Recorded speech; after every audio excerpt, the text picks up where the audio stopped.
G'day everyone, it's Courtesy and welcome to an On The Back Wheel video. Today, I'm going to take apart my Kawasaki KLX450R. Now this is new to me, but definitely not a new bike. It's a 2007 model. So what I want to do is just take off the plastics, the tank and seat and everything, see what needs replacing or fixing, tighten up bolts, clean stuff, re-grease things, replace a couple things that I know are broken already, and then we'll go from there. So come along with me, let's try and clean this old girl up. So I've got some parts ready. We've got a new brake lever, the one that's on it is bent, and I've noticed that the bark busters that are on it, they're some cheap eBay specials or something like that. They work fine, but they're too small and they don't fit the lever in. So I'm going to take them off. I've got some old bark busters from my KLX450. I think they're going to fit, so we'll try and chuck those on and see how that all feels. And we've got some other issues. My engine stop, emergency stop, just sticks in. Definitely not ideal, so you press it in and it just stays in. We'll try fix that.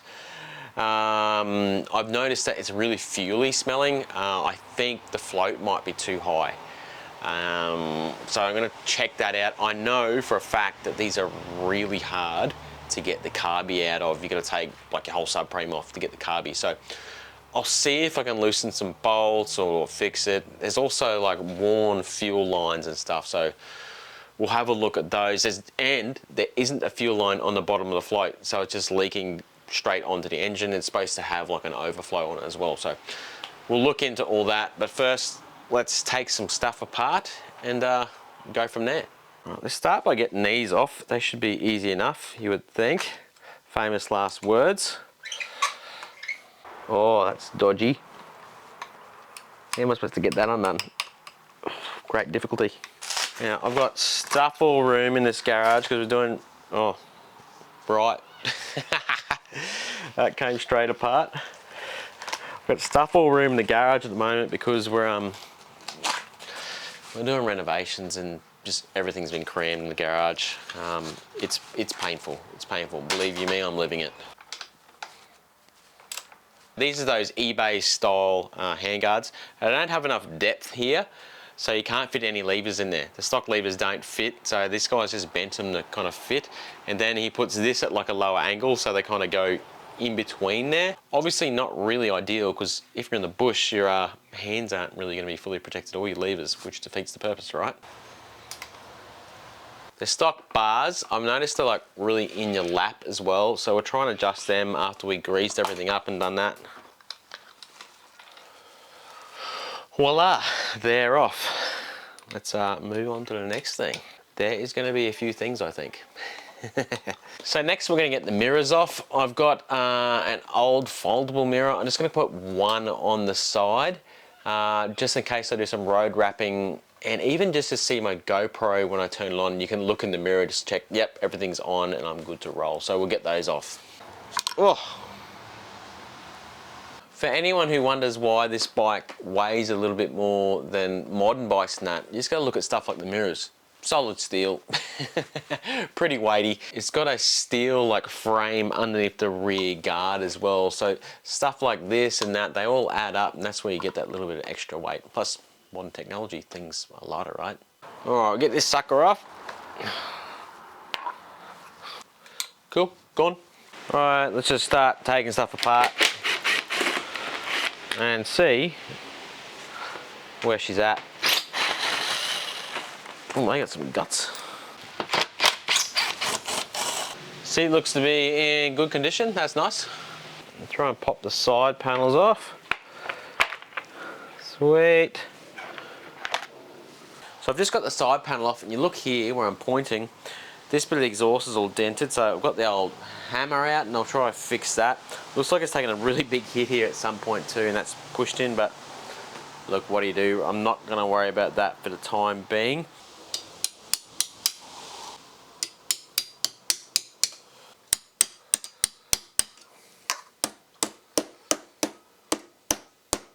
Let's get these radiator shrouds off to see if there's any damage or anything behind. All the bolts and stuff look like they're in good condition.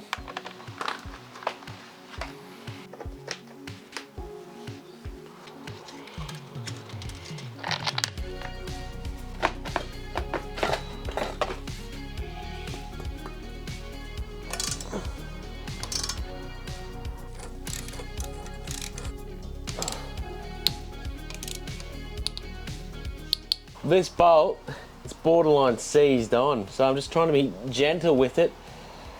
We'll see if we can keep going and get it off and not try and strip the bolt that it's attached to the casing with. Yeah, I think I got it. That needs a big clean, and it's got a fair dent just here. I'll try put it in the freezer and with a bit of water and see if that fixes it up.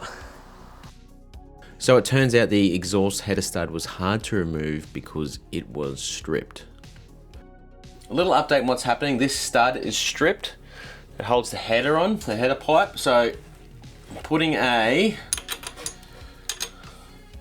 nut on here that's slightly bigger, I found. Then we're going to try a double lock, pull it off. So lock two nuts together, then undo it. Yeah, that's right, Hazel, we're going to pull it off. Put this on here. We'll try.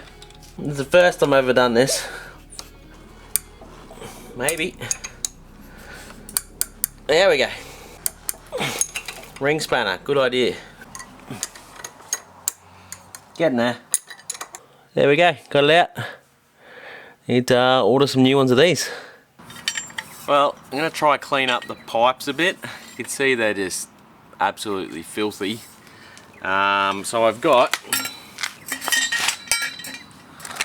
some steel brushes that I'm going to plug into the drill. I've been trying one out in some house reno stuff, and I reckon it should do the job nicely. So I'm going to put a bigger one on, and then just try and get all this grime and stuff that's really caked on from years of neglect, I suppose you'd call it.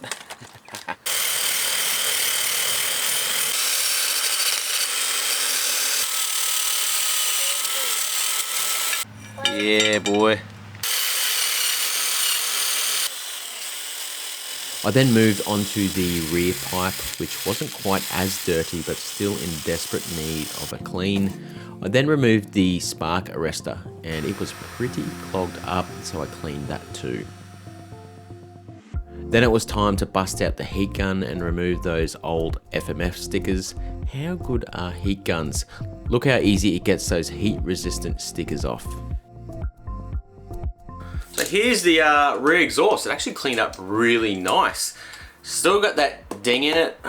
I don't have the skills or the tools to fix that up, so we'll just leave that for the time being. There's also one on the other side here. It's back there. Same thing. So I'm just going to leave it for the time being. Maybe in the future I'll go to an exhaust shop and get it fixed up. But it's cleaned up really nice. I mean, look at that. Looks pretty schmick. I'll probably get some stickers just to put on there, some of the proper heat resistant FMF stickers. Chuck them on there. And here's the header pipe. You probably notice it looks funny. That's because it's covered in frost. Well, I had it in the freezer overnight. I filled it up with water and sat it like that, hoping to pop this dent out there. Hasn't done a thing. So I'll try it once more maybe overnight. If it doesn't fix it, whatever. It is what it is. You know, when I get really excited, I'll take both to the exhaust shop and say, hey, can you fix the dents maybe? But it's a $2,800 bike. Look, it's going to have dings and not be perfect. All right, on to the next thing. I'm going to do some greasing.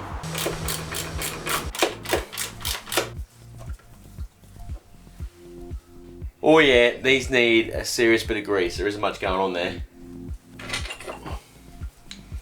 Not sure if you can see in there. This one is pretty good. That one is bone dry. And that one is bone dry too, so lucky I pulled it apart and had a look at them. Just gonna take off the rear wheel because I can't get the dog bone off and get to there because there's a chain roll on the way, so I gotta just remove this, get the weight out of it, and then I can work on it a bit easier. Tell you what, I couldn't have done it up any tighter, that's for sure. It's gotta be a bit ruder in it than you thought. The rear wheel bearings look alright, just give it a good clean. Remember where the spacers go. I swear, every step to take something off, you need to take something else off. Like I'm trying to get the swing arm bolt out, so now I've got to take off the brake pedal. Come on. Not quick and easy, that's for sure. Come on. Oh, got it. Very dry. Hard to come out. Alright, let's clean that up too. Actually not as bad as I thought it would be, the bearings here. One side is worse, but this side here, it's pretty good. So we'll repack them. Man, look at everything though. It's just absolutely filthy. Like, ugh. So I've had a look at some of the bearings. I think 2 of these are just beyond repair. Might just have to get them replaced. One side is fine. I mean, look how dirty it is, guys. Absolutely horrible. Yeah, I've been cleaning it, and gunk just keeps coming out. I'll try a bit more with some terps and stuff, but yeah, I think it might be easy just to replace those ones. Then it's going to try to clean everything else. I'm really struggling to get this dog bone one off. It's got some stupid design where the chain roller's on the other side, so you have to undo that almost when everything's together on the bike. I might just leave it on, I don't know.